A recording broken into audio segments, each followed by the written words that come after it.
Hello, well, one look at the screen tells you what we're up to. Our Minn Kota unlock the lake, and the lakes we are talking about right here, Fort Loudoun and Tellico.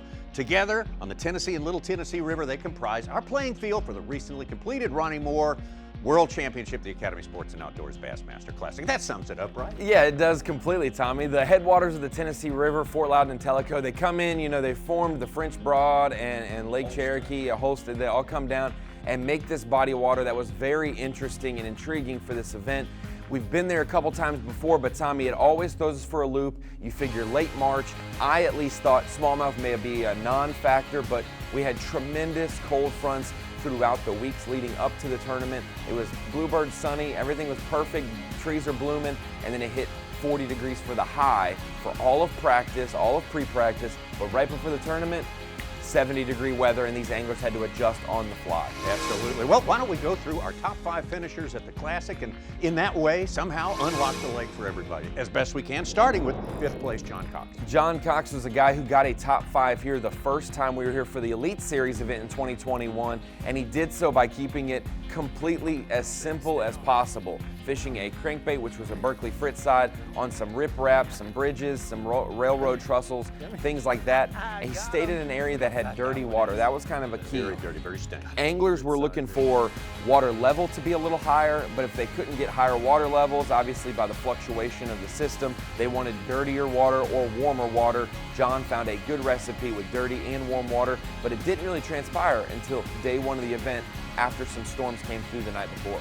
Absolutely, and he was just looking for isolated sticks, places where he would see fish and say, that fish is about to start making a bed right now. That's what he was concentrating on every day, all day long. And at a certain point in this event, Tommy, he was probably fishing too far ahead of the fish. Every single day he would kind of work his way farther into the creek, explore a little more. He'd go through dead periods and realize, I am fishing ahead of these fish. They're not all the way in the backs of the creek yet. It's getting too warm, too fast back there. I need to go towards the main lake a little more. And that's when we saw him start to make his charges. And every day, John Cox would have a flurry, 2, 3, 4 fish within a 30-minute window, and that would keep him in the game catching Jeff Gustafson. Yeah, great. The first 2 days, 14-4 on day number 1, up the ante to 15-11. Started the day in second place, 6 pounds back of our leader, but alas, on the final day, could not get a limit in the boat, just 4 fish for 6 pounds and 14. Unlike what we thought, Tommy, the whole top 5, they really didn't change. They just shuffled positions, but the top 5 remained intact from what it was on day 2 going into day 3. But really, no one could get any traction. We said all day long, the door is wide open. There's actually multiple doors open, and we thought 4th place finisher Drew Benton may be one guy who walked through that door. Absolutely. Drew Benton, fished here in 2019, did not make the cut back then. Here to get a little back this time around. The first day, 13.5, and he, like Cox, upped the ante on the second day to 15 pounds and 1 ounces to put himself in great shape, well, with regard to accept Gussie on the second day, leading into the third. One thing about Drew Benton was he was one of the 3 or 4 anglers that did have smallmouth in their game plan, but it wasn't just his only plan. He would fish there in the morning, catch some fish the style that Jeff Gustafson would. Him and a couple other guys were in that canal and places nearby. But midday, when it seemed like that sun got high enough in the sky and those smallmouth started to react a little differently, and it got tougher on the smallmouth anglers, like we saw with Jeff Gustafson, he would make his move to the largemouth. And boy, the afternoon of day 2, we thought we were going to be in store for some fireworks on day 3 for the largemouth guys because of how good they bit Saturday afternoon. Yeah, worked his finesse jig, caught some spinnerbait fish as well. It was looking really good for Drew for a period of time. They're right in the dead center of the tournament. A lot of those largemouth guys, Brandon Lester in 6th place said the same thing. If I had 15, 20 more minutes at the end of this Classic on day 3, it was starting to happen. Guys were going from 1 fish and they'd come in with 4 or 5 fish. Drew Benton had some misfortune, there's always fish stories to be had, losses and things like that, but a close call for him, a 4-pounder late in the day, biting his spinnerbait blades, barely getting hooked with his trailer hook and coming off. That is a tough blow, especially with how important a 4-pounder was this week. Absolutely, and just like John Cox, only 4 fish on the final day, 9 pounds and 13 ounces to finish in 4th place. Yeah, and he actually did have 5 fish, but one ended up being just short. Got a little bit of a penalty. He said, hey, at the end of the day, I was going for the title. If I could cull that fish out, it'd be a good deal, but it ended up not happening. He still finished in 4th place, a solid event. But these last 3 guys, they were the ones that any catch in the last hour was going to make them the Classic champ. Yeah, a lot of our time was spent watching another man, well, a third of that trio, and that is Scott Canterbury. Basically, we were waiting for the afternoon for our largemouth guys to kick in and catch Jeff Gustafson, but the only one who really had a shot across the bow of the largemouth variety early in the day was Scott Canterbury. I mean, he cut that lead from 8 to 9 pounds down to 3 pounds pretty quick that morning, while Gussie got one fish in the boat. Gussie caught the second one and extended that lead a little bit. But as the day went on, we started to see signs that maybe Scott Canterbury was putting something together to maybe win the Bassmaster Classic. Yeah, boat docks, laydowns, really, really shallow stuff, as you would expect for a guy like Scott. Yeah, and just under 2 pounds behind Jeff Gustafson. It seems like a big margin, but all these guys in the interview room the night before were saying, I know I'm 6 pounds back, maybe 7 pounds back. We've seen crazier things happen, and there is a 20-pound bag swimming around. Now, Tommy, Monday might have been the day that 20-pound bag bit, but they were doing their best to make it up, and they honestly had a good approach to it.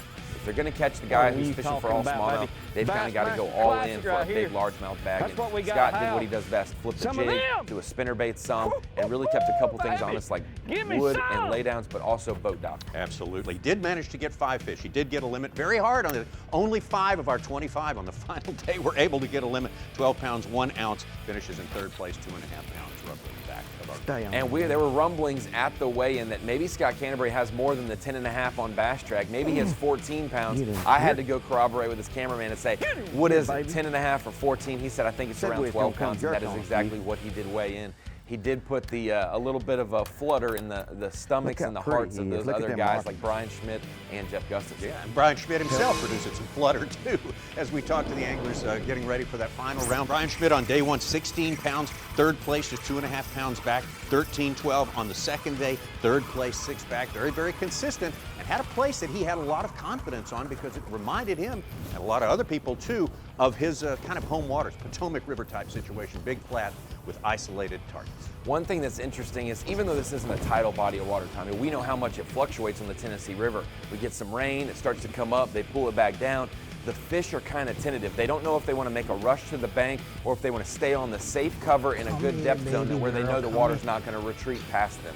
They don't want to make a move up there and then come back out. So he was fishing all of those shallower targets just off the bank, and he was doing so in that Little River region of Fort Loudoun, not too far down the lake. He can maximize the fishing time, but utilizing a shaky head. We got to see multiple types of baits and different techniques come into play for our top 5, utilizing a shaky head, and he did so on that isolated brush. And we really thought, Tommy, when he caught a 3+ pounder on the final day and he had 2 1-pounders that he had a chance to cull later, we were thinking one more 3-pounder and Bryan Schmitt may add a classic title to his already decorated fishing career. Absolutely. He was a guy with a lot of momentum. I mean, he's been out there 3 years previous to this year. He's won in each of the last 2 years. That is so hard to do. Baby. And he won the last event last year just to make it into the Classic. You always look out for a guy like that. And Bryan Schmitt, I've said it before with Kyle Jesse on the Bassmaster podcast, one of the most underrated anglers on the planet. Bryan Schmitt, there's not many anglers that you could put on a list that have double-digit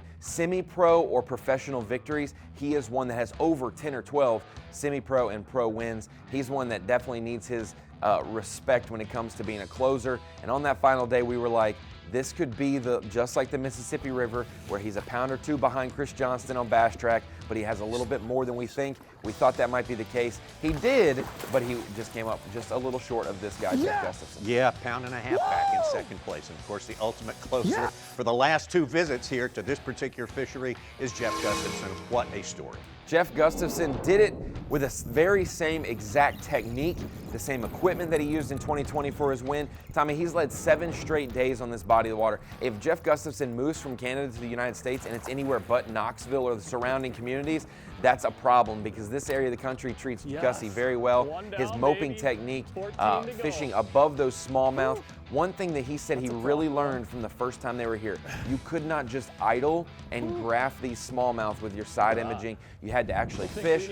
You had to look for that cover. He would find those boulders, those little rock outcroppings, and when he would drop his 4-inch Z-Man scented jerk shads above their head and hang it a foot or 2 off the bottom, 3 feet off the bottom, those fish would reveal themselves and he could reel it up and mark that spot for later. But one thing that was really different for him this week, he didn't rely on the canal too much. I think he had 1 keeper out of his 12 for the 3 days come from the canal, and it was late on day 2 we saw that important call.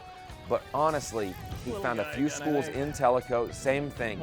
Could not scan those fish, had to fish for them. He found 2 schools, and those 2 schools were the ones that carried him to his big day 2 lead. Yeah, those 2 spots up the lake a little further involved some larger rocks and cracked rock on the bottom. Another place, it was just one big featureless, long, flat point. That's one thing that we're looking at these anglers that are fishing for largemouth, and they are in pre-spawn techniques with those fish kind of at the starting gates, ready to head to the spawn. But with Gussie, like Mike Iaconelli said on our Bassmaster Live set, he's fishing a winter pattern, and it may just start to get pre-spawn during the tournament, how much it warmed up. Those fish in 20+ feet of water do not know how warm it is in the top 5 feet of the water column. It started to break those schools up later in the tournament, but Gussie literally took, and he said, hey, if that tournament happened during official practice, I would have probably blown it away because of where those fish were positioned. They started to leave him, but he did catch enough to have the biggest bag on day 1, to have the biggest bag on day 2. And Tommy, we would love for him to be 14 pounds a day consistent, but when you can get it done at 18 and a half and 17 and change on day 1 and 2, why not do that and let that carry you to the finish line? Yeah, absolutely. And that worry about those fish leaving, he made it look easy. He's an easygoing guy, but he was very worried about that each and every minute of the tournament. You can tell how difficult it was. I mean, he made it look easy, but how difficult it was to do his specific pattern, because the likes of Taku Ito, Corey and Chris Johnston, Seth Fider, Brandon Polinick, the best smallmouth anglers in the world, did not dial it in like Jeff Gustafson did. They may have dabbled with smallmouth a little bit, but they did in a different type of way. Corey Johnston using jerkbait, Drew Benton only fishing there a few hours of the day. Austin Felix, he was one that was fully committed to smallmouth, it seemed as well for most part, zeroing on the final day. There's a lot of guys out there that are really good at smallmouth that did not unlock the lake like Jeff Gustafson did. Absolutely. And if it was easy, yeah, you're right. The rest of those guys could most definitely have done it, but he's had 20 years experience at that. A lot of people will tell you that's walleye fishing 101, that's ice fishing 101. But he's got it dialed in, and he can transport it to that place where they contested the Classic. That's the important story. That is, these 3 days of competition for the Bassmaster Classic, we talk about it all the time, how difficult the schedule is, managing practice. It's totally different than everything else they fish, any tournament all year long. They have to mentally prepare for it, and Jeff Gustafson obviously did his work, knew his technique, and Tommy, he won in 2021 with 2D sonar. This time he had Mega Live, and we got to see him interact with these fish. He said no fewer than 70 smallmouth were lingering within inches of his bait on that final day, some of them hitting it with their mouth closed, some of them biting it and just nipping at the tail. He said it was driving him nuts how close he was to catching 5 fish, but he only comes in with 2, but they're 2 solid small. If you caught an 18-inch smallmouth, they were decent weight. So 2 smallmouth on the final day, almost 7 pounds worth. That's what carried him. Yeah, related to what you say, he kind of mentioned after the tournament, he thought these fish were sensing that warm water that you were talking about, and it made them lazy. It made them, not really active and not positively taking his bait. A lot of the anglers said that in hindsight, but also had some worry. You know how it is when you're in the house all winter long. One of the anglers equated to this. You're sitting there feeding up, just eating all the time. You're not going outside, not exercising, not doing anything like that. And all of a sudden it gets warm. You get the first 80-degree day of the year. You go outside and you're like, you know what? I just want to sit in a lawn chair. I don't want to run around. I don't want to do this. Those fish up shallow, those fish out deep started to get in that lethargic mode. Hey, we all love sunshine this time of the year, and I think those fish were affected. Maybe another day or two, we would have seen a totally different time. Well, it was an incredible tournament.